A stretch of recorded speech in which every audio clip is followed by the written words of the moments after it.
কোরআন হাদিস না মানি জীবনে কি হবে গো মরা পরে যদি কোরআন হাদিস না মানি জীবনে কি হবে গো মরা পরে যদি কোরআন হাদিস না মানি জীবনে কি হবে গো মরার পরে কবরের মাঝে কি দিব জবাব কবরের মাঝে কি দিব জবাব মুনকির নাকিরের তরে কি হবে গো মরার পরে যদি কোরআন হাদিস না মানি জীবনে কি হবে গো মরার পরে চার মাযহাবকে ফরজ মেনেছি এক মাযহাবের আমল করেছি চার মাযহাবকে ফরজ করেছি এক মাযহাবের আমল করেছি কোরআন হাদিসের দিকে দেখিনি তো ফিরে কি হবে গো মরা পরে যদি কোরআন হাদিস না মানি জীবনে কি হবে গো মরা পরে কি হবে গো মৃত্যু পরে কোরআন হাদিস ছেড়ে দিয়েছি মাযহাবি দ্বন্দ্ব মাযহাব নিয়ে আমরা কান্নাকাটি করছি কোরআন সুন্নাহকে মানার চেষ্টা করি না ডাইরেক্ট কোরআন সুন্নাহকে ফলো করছি না পৃথিবীতে অনেক ফিরকা বের হয়ে গেছে ও বলছে নবীকে ভালোবাসি ও বলছে নবীকে ভালোবাসি নবী আমার জানের জান কোরআনের কোরআন যা কিছু হয় কিন্তু কাজে তাকে পাওয়া যায় না নবীর এটা আমল করি আল্লাহ বলছে ওমা আতাকুমুর রাসূলু ফাখুযুহু ওয়া মা নাকুম আনহু ফান্তাহু এই পৃথিবীর মানুষ নবী যা তোমাকে দেন ওটাই তোমরা গ্রহণ করে নাও যেটা তোমাদেরকে নিষেধ করা হয়েছে সেটা তোমরা বর্জন করে দাও কিন্তু আমরা না বরং নিষেধটাকে কাজে রূপান্তর করছি আর আদেশকে আবার নিষেধে রূপান্তরিত করছি তাহলে আপনি নবীর এটা কেমন করে করলে খালি মুখের চোপাতে যোগ দেখা যাবে না হ্যাঁ নবীকে খুব ভালোবাসি এর নাম ভালোবাসা নয় বাংলাদেশ মোবাইলে কভার লাগাছে নির্দেশ আসছে আমি চাই না বেহেশত ভয় পাই না জাহান্নাম ভাষাতে খা আমি চাই না বেহেশত ভয় পাই না জাহান্নাম আমার কপালে লিখে দিও দয়ার নবীর নাম আমার কপালে লিখে দিও দয়ার নবীর নাম আমি চাই না বেহেশত ভয় পাই না জাহান্নাম আমি চাই না বেহেশত ভয় পাই না জাহান্নাম আমার কপালে লিখে দিও দয়ার নবীর নাম আমার কপালে লিখে দিও দয়ার নবীর নাম বেটা তোর যদি সুরে যদি ইসলাম কিনা মুহাম্মাদের ইসলামের গোটা সুরে মাত্র কোলা হবে মুসলমান বাস গোটা সুরে ইসলামের দি মুহাম্মাদ কোলা হবে ভাষা খারাপ করছে বলতে চাই না বেহেশত আল্লাহ সুকি বলছেন আল্লাহুম্মা ইন্নী আসআলুকা জান্নাতা ওয়া আউযুবিকা মিনান নার জান্নাত চাও জাহান্নাম থেকে পরিত্রাণ চাও আর এরা বলছে জান্নাত চাই না জাহান্নামকে ভয় করে ঢুকে দেয় কিয়ামতের একসাথে লিবে ভয় করিস না আপনি রাবিয়া বিন খাব কি বলছেন জানেন আল্লাহ রাসূল এখানে একটা লম্বা আমার ইউটিউব ঘটনা সরকার বলছে রাবিয়া বিন খাবকে এই রাবিয়া বিন খাব একজন সাহাবী গরিব সাহাবী অসহায় সাহাবী ये गरीब साहबी या तो गरीब साहबी की बोलबो गरीब साहबी যে আল্লাহর রাসূলকে খিদমত করতেন আল্লাহর রাসূলের খিদমত এত খিদমত করতেন যে একদিন রাত্রিতে খিদমত করার জন্য বাড়ি পর্যন্ত দাঁড়িয়ে আল্লাহর রাসূল বাড়ি যাই না রাত গভীর হয়ে গেছে আব্দুল্লাহ বিন হুদ আপনার কিনা রাবিয়া বিন কাব নিচেই থেকে গেছে, ঘুমিয়ে গেছেন। রাত্রে বিশ্বনবী উঠছেন তাহাজ্জুদের নামাজ পড়ার জন্য। যেমনই উঠেছি আপনার লোটা ধরেছি, দেখছি আব্দুল্লাহ বিন হুযাফা, আপনার রাবিয়া বিন কাব। রাবিয়া, কি ব্যাপার, তুমি কি বাড়ি যাও নি রাবিয়া? বিশ্বনবীকে বলছেন, ও দয়ার নবী গো, আমি বাড়ি যাই না আপনার খিদমত করার জন্য। আপনি রাত্রে তাহাজ্জুদের নামাজে উঠবেন, এই জন্য আপনি যখন নামাজ পড়বেন তো আপনি তো লোটায় হাত দিবেন, পানি লাগবে। তো আমি নিয়ত করেছি আপনার লোটাটা আমি আগিয়ে দেবো, পানি দেবো, আপনি উযু করবেন, তাহাজ্জুদের আপনি নামাজে দাঁড়াবেন। যেমনই এই কথা বলা, আল্লাহ সুবহানাহু ওয়া তুমি এত সুন্দর কথা বলতে রাবিয়া রে, তুমি আমার খিদমত করার জন্য আজকে বাড়ি যাও নি রাবিয়া, শোনো তোমার এই কথাটা আমাকে এত ভালো লেগেছে, তুমি এই মুহূর্তে আমার কাছে কি চাও বলো, ওটাই তোমাকে দেওয়া হবে। তখন রাবিয়া একটু ভাবতে ভাবতে বলছেন, ইয়া রাসূলুল্লাহ, আমি আপনার সঙ্গে জান্নাতে থাকতে চাই। সাহাবী বলছেন, জান্নাতে থাকতে চাই, জান্নাত চাই না, রাবিয়া বিন কাব বলছে, ইয়া রাসূলুল্লাহ, আমি আপনার সঙ্গে জান্নাতে থাকতে চাই। আল্লাহ সুবহানাহু রাবিয়া, এটা বাদ দিয়ে অন্য কিছু চাও, আমি বাদ দিয়ে বলেছ, বলছে না না না, আমি আপনার সঙ্গে জান্নাতে একসাথে থাকতে চাই। তখন বলল, রাবিয়া তোমাকে কে ভাবালো বলো, কে ভাবালো, এই ব্যাপারটা কে ভাবালো? রাবিয়া বলছে, ইয়া রাসূলুল্লাহ, আমি অন্য কিছু কেমন করে চাইব? অথচ শুনেন, রাবিয়া কত গরিব সাহাবী ছিলেন বন্ধুরে। রাবিয়া ঠিক মতন বাড়ি ছিল না, গাড়ি ছিল না, তিন বেলা ঠিক মতন তিনি খেতে পারতেন না। এইরকম একটা সাহাবী, এরপরে অভাব থাকার পরেও এত অভাবী সাহাবী, এরপরে তিনি চাইতে পারতেন, আল্লাহ আমার আল্লাহ রাসূল আমার সুন্দর বাড়ি না, আমাকে বাড়ি করে দেন, তিন বেলা খেতে পাই না, এটা আপনি ব্যবস্থা করে দেন। রাবিয়া এগুলো চাইল না, বরং স্পেশালি চাইল, ইয়া রাসূলুল্লাহ, আমি আপনার সঙ্গে জান্নাতে থাকতে চাই।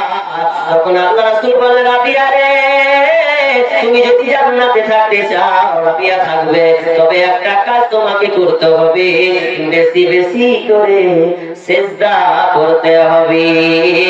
তুমি যদি বেশি বেশি করে সিজদা করবে রাবিয়া, তাহলে তুমি আমার সঙ্গে একসাথে জান্নাতে থাকবে। তাদের ইমান চেতনা কেমন করে আল্লাহকে তাআত করছে দেখেন। আমরা কি করছি? নামের মুসলমান। নূর মোহাম্মদ খাদির একটা কথা বলে, by chance Muslim, by choice Muslim. By choice যারা করেছে তারা ইসলামকে ফলো করে, আর বাই চান্স মায়ের পেট থেকে এসেছি, মা মুসলিম, বাপ মুসলিম, ওই জন্য আমার জন্ম হয়ে গেছে, আমার নাম আব্দুল রহমান হয়ে গেছে, কিন্তু আমি কাজে বাস্তবায়ন নেই। এটাকে বলা হয় কি? বাই চান্স, হয়ে গেছে। তো এটা হলে তো হবে না, তাহলে আপনাকে করতে হবে রাসূলের ইতাআত করতে হবে। এটা করেছি, কোথায় এটা করেছি?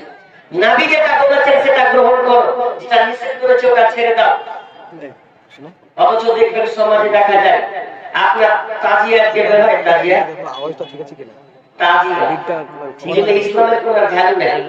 অথচ দেখবেন নামাজ জীবনে বাঙালি করে না, তাজিয়া আল্লাহ আকবার, আল্লাহ আল্লাহ ইয়া রাহিম, রাতটা তো বছরে একবার পেয়েছে, কোথায় কোথায় এটা রাসূলের ইতাআত না। নবী আপনাকে বলেছেন যে তোরা তাজিয়া বে, তোরা ঘুরা হুলু ভাটু করো, ন্যাংটা হয়ে ঘুরে এগুলো কেন? এটা প্রত্যাখ্যান করেন। আল্লাহ রাসূল বলেন হারাম, এগুলো কেন করবেন? পারলে আপনি আল্লাহ রাসূল যেগুলো আদেশ করেছেন সেগুলো আপনি মেনে চলুন, এগুলোকে বর্জন করার চেষ্টা করুন, পাঁচ ওয়াক্ত নামাজ পড়ুন, রমজান মাসে রোজা রাখুন, হালাল ইনকাম করুন, সত্য কথা বলুন, তাহলে এগুলো তো নবীর ইতাআত, নবীকে মানা হলো, নচেত মানা হলো না। একটা গেল। দ্বিতীয় একটা কথা বলি, আমি একটা আলোচনা করবো, আমাকে আজ ভালো লাগে না, গলা বসে গেছে, খুবই করতে পারছি না, লাগাতার 9 দিন থেকে একই রকম, একটাও ফাঁকা নেই। আমি একটা ফাঁকা রাখি, হাজারো চাইলে দেব। তো আল্লাহ তাআলা কি বলছেন এবার দেখি আপনারা কেমন আজকে মেরে বাড়ি যাবেন, দেখবো আজকে হাত তুলা করো, আর হাত তুলা করে দোয়া করে দেবো, নাহলে বদলা করবো। দেখি আপনারা কেমন মানেন আজকে। কি আল্লাহ সুবহানাহু ওয়া তাআলা বলছেন, ইয়া আইয়ুহাল্লাযীনা আমানু তাকুল্লাহা ওয়া বাকিয়া মিনার রিবা ইন কুনতুম মুমিনিন। এই আয়াত নাযিল হলো আপনার কিনা যখন আয়াত নাযিল হলো তার পূর্বে জাহিলিয়াতের মতন বাঁকা আপনার কিনা কার্যকলাপ সুদের লেনদেন চলতো, সুদের কারবার ছিল। আয়াত নাযিল হলো ইয়া আইয়ুহাল্লাযীনা আমানু তাকুল্লাহ, হে ঈমানদারেরা তোমরা আল্লাহকে ভয় করো, আল্লাহকে ভয় করো। ওয়াজারু মা বাকিয়া মিনার রিবা, এবং তোমরা সুদের চক্রবৃদ্ধি হার, সুদ করিয়া সুদ যা আছে এগুলো তোমরা বর্জন করো, প্রত্যাখ্যান করো। আজকে সুদের ব্যাপারে বক্তব্য দিতে গেলে অনেকের মানুষের গায়ে জ্বালা ধরে, কিন্তু জ্বালা ধরলে কি হবে?